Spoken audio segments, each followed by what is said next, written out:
Welcome back to the 5th episode of the electricity system series, and let's start setting up our power manager. Now we have our power game instance. If you have your own unique instance, you can use that one. All we need is a single variable and a single function. So let's open this one up and let's make a new variable. And I'm going to call this power manager ref, as in power manager reference. And we need to look for our BP power manager. Like this. Now let's make a new function, and I'm going to make a quick getter that's going to spawn the actor if we don't have one, and it's going to return if we have already spawned one. So we're going to do get power manager, and here what we're going to do is first we're going to check is valid with a question mark, so we have execution pins, and we're going to check for if our power manager reference is already set, whether we have already spawned it or not. Now, if we have already spawned it, we can just simply do return node. We can go ahead and grab our power manager and add it. And let me just real quick remove this, the power manager, so it's a little bit shorter.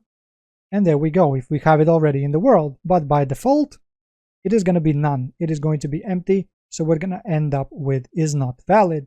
So we're going to go ahead and spawn actor from class. The class that we're going to be using is our BP Power Manager class. The spawn transform, we're going to make it to be 0, 0, 0, so it's going to spawn in the center of the map. And for the collision rules, we're going to say spawn always, ignore collisions. So we always have one spawned in. And then we're going to set our reference, be this one right here, and we can go ahead and return our Power Manager reference, like this. So we have a quick and easy little getter that is going to spawn one in at the first request of getting this. Okay, with this being done, let's go ahead and go to the edit, the project settings. Over here, we're going to look for maps and modes. At the bottom, we have our game instance class, and I'm going to go ahead and select my power game instance where I just created the function. So we have done that one. Let's now head into our power manager and let's start setting up things. So what we need first is a bunch of variables that are going to allow us to do the math and calculate the electricity. Let's start with the first variable, and I'm going to call this all power components. So we're going to grab all of them and we're going to do all kinds of maths with them. So here we're going to grab our power components object type object reference. We're going to make this into an array so we can store multiple values. The next variable is going to be dirty, which is going to be a Boolean value and a single instance.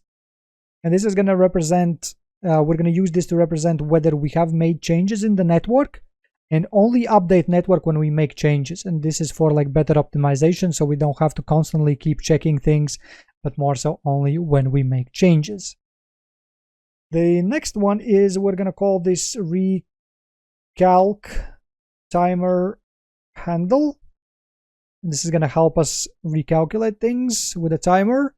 So we're going to do timer handle. I'm going to explain more about this in a second. So single variable, and then we also need networks. This is where we created that structure where we can like have arrays within arrays. So we want to look for S power component, and we want to make this into an array. And now what this allows us to do is we have an array, and we can add an array inside of an array. So this is going to allow us to create multiple separate networks that can function individually. So maybe one of the networks can have power and electricity, the other ones may not. So make sure make sure it is empty by default. Otherwise, it's going to cause you issues. All of these variables by default needs to be empty, and the Boolean needs to be false, by the way. Okay, let's make another variable. Let's call this Q. This is going to be our power component object type, an array, and then also we need to have a cluster like this. Okay, so with all these variables we're going to be able to do a bunch of calculations store the variables that we have already visited and checked, and have multiple different networks working separately from each other. Now, let's start off with the first function. So let's make a new function, and I'm going to call this notify graph changed. And we're going to call this is going to be the first thing that's going to be called, well, almost the first thing. This is going to get called when we want to make changes to the network. So we're going to go ahead and set that the B30 is true, so that the system knows, hey, we have made changes, we need to update the network. We're going to grab our recalculation timer handle, and we're going to set it to clear and invalidate the timer, so it's going to reset it. And then we can go ahead and set timer by function name. The time I'm going to do 0.5. The function name I'm going to type in later because we don't have it yet. But what I'm going to do is I'm going to set the recalculation timer handle to be this one right here. Now, why we're doing the delay is because we want to make sure that the actors are fully spawned, fully ready, fully set up, and then we can go ahead and update the networks. So that's why we need a small little delay for it, just to make sure everything is spawned in and functional. Now, let's create a function that's actually going to initiate this one, and there's going to be two of those. The first one is going to be called register power component. So whenever we're going to spawn in a power component into the world, we want to register it inside of our power manager. So what we're going to do over here is we're going to grab our all power components. We're going to do add unique. Add unique because so that we don't have to check whether we already have it inside of an array. It's going to check it for us, and if we don't have an entry, it's going to go ahead and add it to an array. But we do need a power component reference itself. So let's create a single input, and I'm going to call this power comp. And I'm going to make this into a power component object type, and just connect it up like so. And then once we have added this to our array of power components, we're going to call our notify graph changed to notify the system, hey, we have added a new entry. Go ahead, check the networks, make sure everything is fine. The next function is going to be roughly the same idea, but this one's going to be the unregister power component. Again, single entry, our power component, a reference to it at least. And then we're going to go ahead, grab all of our power components, and we're going to go ahead and remove an item. Again, this is going to allow us not to check whether we have it or not. If it finds it, it's going to remove it. If it's not there, well, it's not there. Like so. And then again, we're going to go ahead and run our notify graph changed like this. Now, the next step is to actually start running these functions. And so how we're going to do that is if we go to our power component, and over here in the event graph, we're going to do event begin play. We're going to do this one. And from here, we're going to do a quick little cast to our game instance. So in my case, cast to power game instance. The object is we can go ahead and get game instance like this. And here from this as the power game instance, we can get the power manager function. Here we're going to do another is valid check just to make sure that it is all spawned in and ready to go. And then if it is valid, then from our power manager, we can run our register power component. So if it is valid, and then the power component itself, well, we are already in it. So we're just going to grab a reference to ourselves like this. Okay. Now we need to do the same thing whenever we are destroying this. So we have a thing called event end play. Basically, whenever an actor gets destroyed in the world, it's going to run this function, and it's going to be quite similar. So what I'm going to do is I'm just going to copy this whole thing, paste it over here, And I'm just going to simply replace the last function. So I'm going to remove this, and instead I'm going to do unregister the power component, and the connections are the same way, like this. Now, one more thing. So when we are placing our cables in the world and doing our connections, they are also a part of our network. And when we place it on the first actor, when it's connected to an actor and to our character, that is when the begin play happens. But that is not when the actors are fully connected. So what does it mean is that when we are going to be done with the connection, we're going to attach the other end to the second actor. This isn't going to get ran. So that means it's not going to update our network, and it's not going to turn our machines on. So what we need to do a custom event, and we're going to call this register manually, like this. And then we can plug it in over here.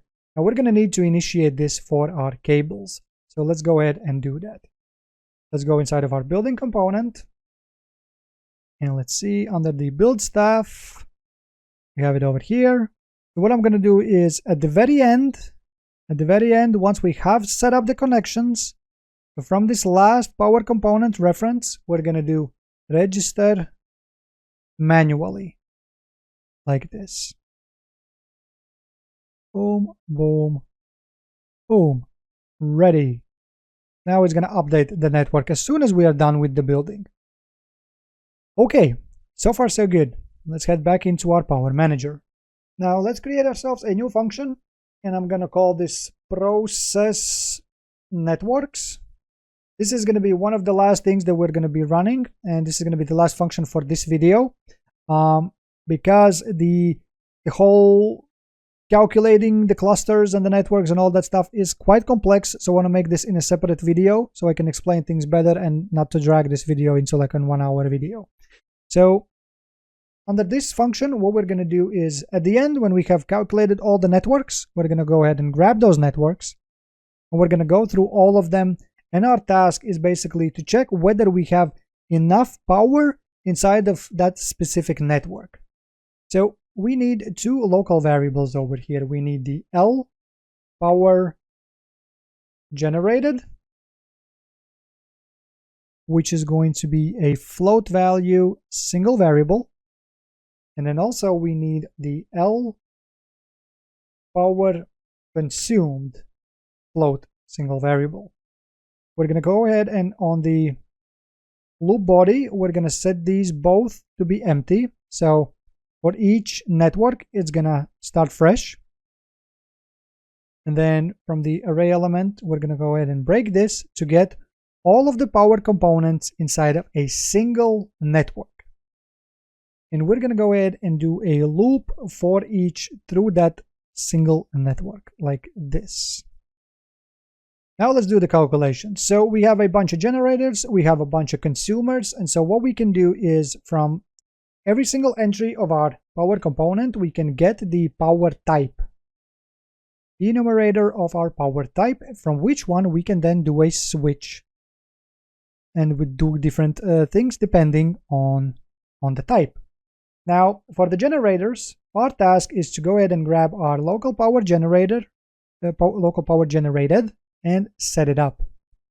So how we're going to set it up is by getting our local power generated that we have already discovered inside of our single network, and we want to add whatever we have just generated from our array element. We can get the power output. So if it's a generator, it's going to give us a value. We're going to combine it with the other generators that we are having in the network, and we're going to go ahead and set it up. Same thing is going to happen for our consumers. So we're going to set the consumer variable. And so from the array, we want to get power input, and we want to combine it. So we're going to add already calculated power consumption amounts. And we're going to set up the current one like this. Now this is going to go throughout the whole network and see how much we need, and how much we have. And then once we are done with that, we want to go ahead and loop through the same network one more time. This one's going to be a little quicker because our task now is, depending on whether we have plenty enough of power, we want to be turning all the machines on or off. So here, under the array element, we can do set has power, and the value is going to be our local power generated. We're going to check if it is bigger or equal to our power consumed. So if we have plenty enough of power, it's going to be true, so it's going to turn our machines off, on rather. And if we don't have enough power, well, it's going to say false, and it's going to turn all the machines off. So that's going to be the last function once we have generated all the networks. And that's going to be it for this video. And in the upcoming one, we're actually going to build our networks, clusters, and all that good stuff. So thank you for watching, subscribe, and I see you in the next one.